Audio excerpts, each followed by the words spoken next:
이표채라는 채권이 있습니다. 이표채라는 채권이 있는데 이 채권이 지금 어떻게 생겼냐면은 이제 뭐 여러 가지 적혀 있죠. 발행처도 적혀 있고 중요한 거 세 개만 적어 볼게요. 액면가.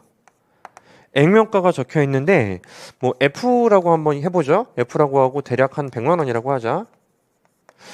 일반적으로 액면가가 있고요. 또 만기일이 있어요. 만기일. 만기일은 지금 2021년이죠. 2031년 9월 1일이라고 하자. 9월 1일 만기일을 이렇게 그냥 대략 잡았습니다. 현재는 2021년 8월이죠. 8월입니다. 8월 말이죠. 8월 뭐 23일인가 오늘이? 뭐 됐어. 25일이라고 가정하자. 자, 근데 이제 이 채권을 내가 살까 말까 고민 중이에요. 이게 내년에 주는 100만 원이면은 지금의 100만 원은 내년에 원금 플러스 이자 1 플러스 R을 곱해서 이자율이 10%면 대략 한 110만 원이 되죠. 따라서 다 함께 100만 원이면 대략 지금으로 환산하면은 90? 91? 예, 그 정도 될 것 같아. 91 정도가 맞는 것 같아요. 그래서 이제 요게 이제 내년에 만기가 도래하는 1년짜리 채권을 지금 사라고 하면은 당연히 90 얼마밖에 못 내요. 그래서 우리는 현재 가치화라는 작업을 해야 돼. 이 채권 얼마 주고 살까? 근데 봐봐요. 2년 뒤에 만기가 도래하는 채권이라면은 100만 원을 2년 뒤에 줄 거면은 그 1년 전으로 돌리면 90일? 그 다시 한 번 더 1년 전 지금으로 돌리면은 뭐 80 한 2, 3? 그쵸? 1 플러스 R로 두 번 나눠야 됩니다. 그래서 이제 채권이라는 것은 기본적으로 현재 가치화라는 작업하고는 이제 동떨어질 수가 없는 개념이에요. 근데 문제는 10년이나 묶는다고 내 돈을? 10년이나 묶어? 내 100만 원을 10년 동안이나 내가 받을 돈만 생각하고 살아야 된다고요? 그러면 이제 개념이 달라져요. 개념이 달라지는데 발행처 역시 마찬가지로 10년 뒤에 100만 원을 줄게요. 지금 뭐 현재 가치화 시켜서 한 40만 원만 주세요 하면 불안하잖아. 그리고 또 두 번째는 지금 100만 원밖에 안 적어놨지만 이게 돈 액수가 커져버리게 되면은 나도 10년 동안 생활을 해야 되는데 그렇게 좀 오래 묶기는 좀 부담돼요. 그래서 여기에 쿠폰 금액이라는 걸 설정해 줍니다.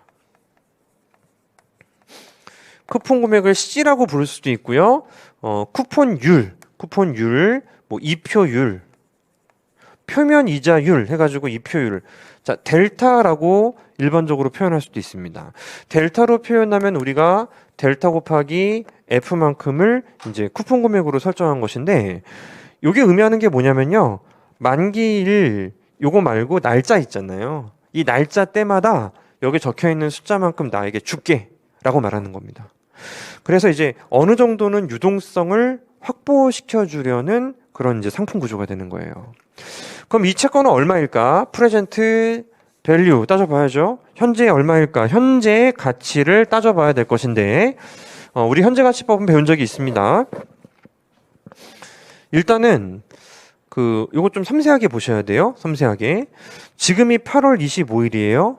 그러면 9월 1일 얼마 안 남았네? 한 일주일 정도 지나면은 그러면은 쿠폰 금액을 나한테 주죠. 그게 이제 10%라고 가정해 볼게요. 10%. 그러니까 얘는 예를 들어 10만 원입니다. 물론 이제 설명만 숫자로 하고 이제 기후화 시킬 것이지만 C를 받는데요. 요게 1년 뒤에 받는 거예요? 거의 당장 받는 거예요. 거의 당장 받는 거 아니야?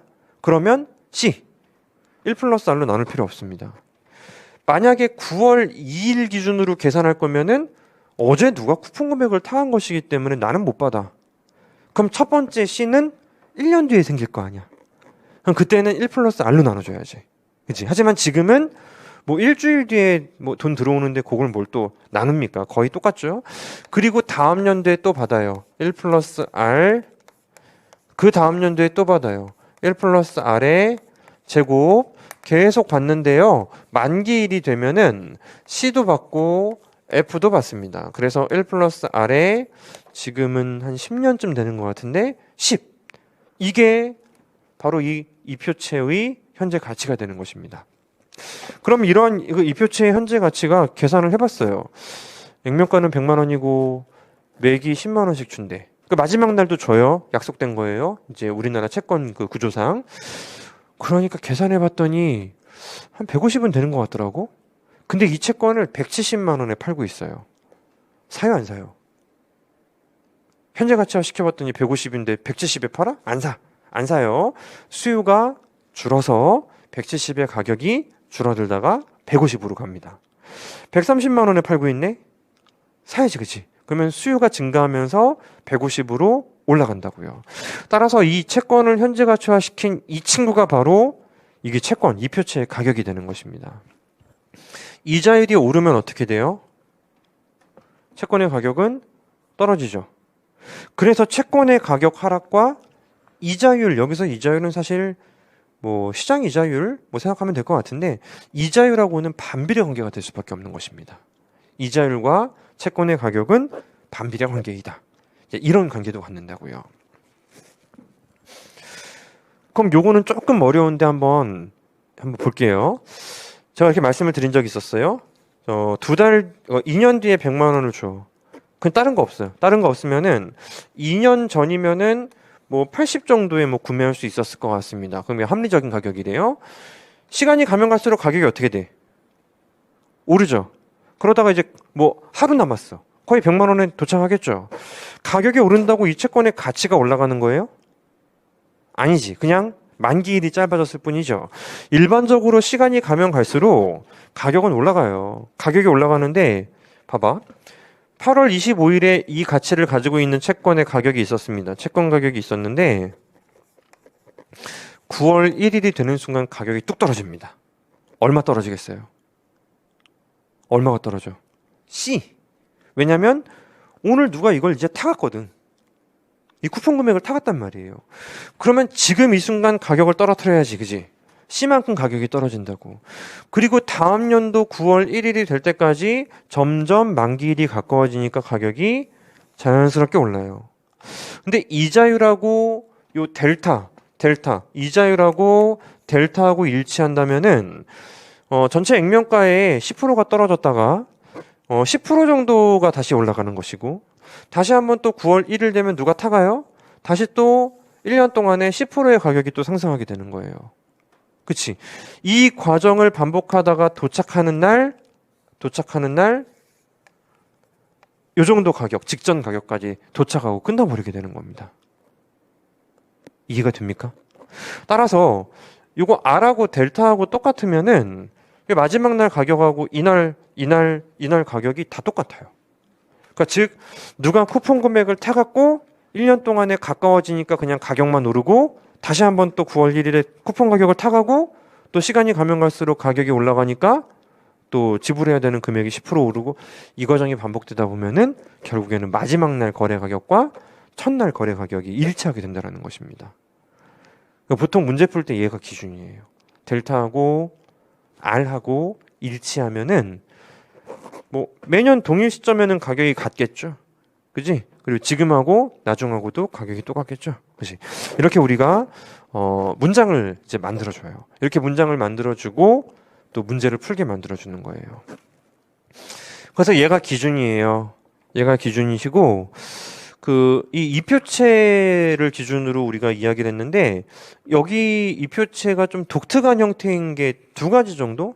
하나는 쿠폰 금액이나 이표율이 없는 채권. 이걸 우리는 무이표체라고 부르고요. 할인채라고 부르기도 합니다. 그래서 할인채 또는 무이표체는 쿠폰 금액이 없어요. 그러니까 시간이 가면 갈수록 계속 가격만 올라가겠죠. 만기일이 짧으면 비싸고 만기일이 멀면은 저렴하겠죠. 그치? 그런 채권도 존재하고 또 영구채라는 것도 존재합니다. 영구채는 만기일이 없어요. 그 채권을 보유하면은 앞으로 영원히 일정 금액을 계속 받는 거예요. 마치 연금 복권처럼. 그래서 이런 만기 채권이라고 하면은 현재 가치화 시키는 작업에서는 무한등비급수 이런 거를 풀어야 될 수도 있겠다. 그리고 다시 중요하니까 내일 모레 쿠폰 금액 떨어지면 초항은 C. 근데 1년 뒤에 쿠폰 금액 처음으로 떨어지면은 초항은 C를 1+R로 나눈 것. 이 정도의 차이가 존재하는 거예요. 그래서 이 채권이 이제 물론 여기 모든 걸 적은 건 아니죠. 발행처가 있어야지. 발행처가 존재해야 되는데 발행처의 신뢰도가 높으면은 현재 가치화 시키는 과정에서 거의 이자율만 넣기도 하고 발행처의 신뢰도가 낮으면은 여기 R 대신 조금 더 높은 값을 설정을 해야 될 수도 있다고 합니다. 아마 그 차이가 리스크를 의미하는 보장해줘야 되는 수익률, 이걸 말할 것 같습니다. 그래서 기본적으로 채권이라는 것은 말씀드리지만 광범위하게 또 거시경제학에 등장하거든요. 보통 기업체, 회사채보다 더 많이 등장하는 건 중앙은행의 통화안정증권입니다. 통화안정증권. 그래서 일단은 채권의 구조에 대해서 이해할 필요가 분명히 있는 것 같고요. 따라서 또 이표채를 기준으로 독특한 케이스인 할인채, 영구채, 요 정도 기억해 두시면은 큰 무리는 없어요. 여러분들이 아마도 뭐 공부하시는데 요거 이상을 강하게 요청받는 일은 아마도 없을 것 같습니다.